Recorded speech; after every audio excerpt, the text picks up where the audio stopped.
మహాశివుని తనయుడు, దేవతల సర్వ సైన్యాధిపతి, అసుర సంహారకుడు, సంతాన ప్రాప్తిని కలిగించే దేవుని గురించి తెలుసుకోవాలంటే ముందుగా పుట్టలో నుంచి స్వయంభుగా ఉద్భవించిన శ్రీ వల్లీ దేవసేనుని గురించి తెలియాలి.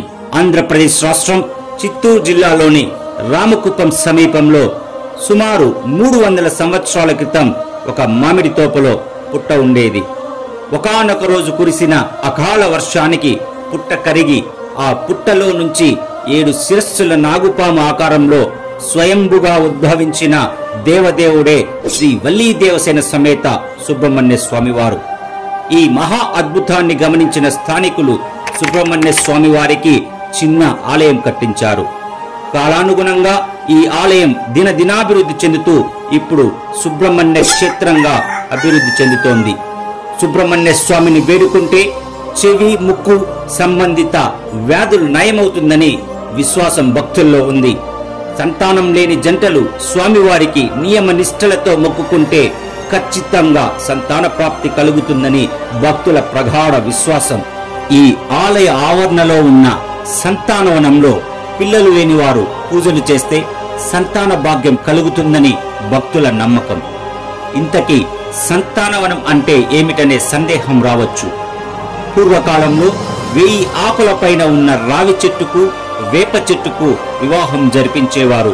ఆ చెట్ల మధ్య జంట నాగులు ఉంటాయో అటువంటి ప్రదేశాన్ని సంతానవనంగా పిలుస్తారు.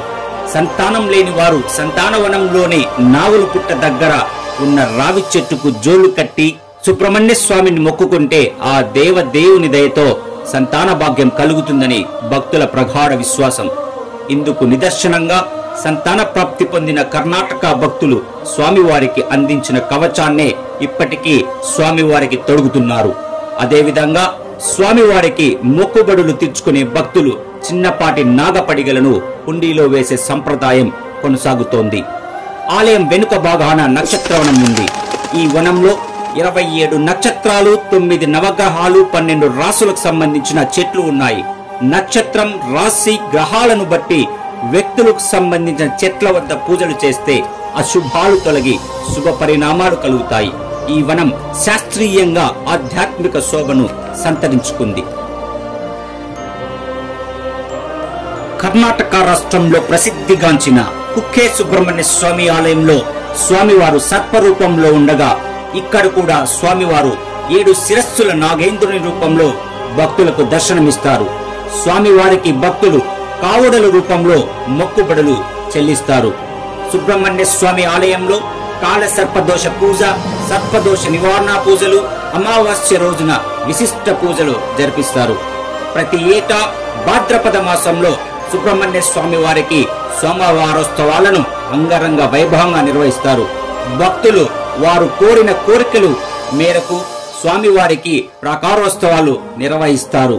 ఆ సమయంలో శ్రీ వల్లీ దేవసేన సమేతుడై సుబ్రహ్మణ్య స్వామి వారు మయూర వాహనంపై ఊరేగుతారు. ఈ ఆలయ ఆవరణంలో నాగుల ముద్దమ్మ, శనీశ్వర స్వామి ఆలయాలతో పాటు శ్రీ పద్మావతి వెంకటేశ్వర స్వామి ఆలయాలు ఉన్నాయి. ఎత్తైన ఆంజనేయ స్వామి దర్శనమిస్తారు. సుబ్రహ్మణ్య స్వామి ఆలయంలో నిత్యాన్నదానం ఉంటుంది. సుబ్రహ్మణ్య స్వామి వారికి ప్రీతిపాత్రమైన మంగళవారం రోజు ఇక్కడ ప్రత్యేక పూజలు జరిపిస్తారు. ప్రశాంతవంతమైన ఆహ్లాదకరమైన వాతావరణంలో ఉన్న ఈ మహిమాన్విత సుబ్రహ్మణ్య స్వామి ఆలయాన్ని సందర్శించి మీ అనుభవాన్ని కామెంట్ రూపంలో తెలియజేయండి.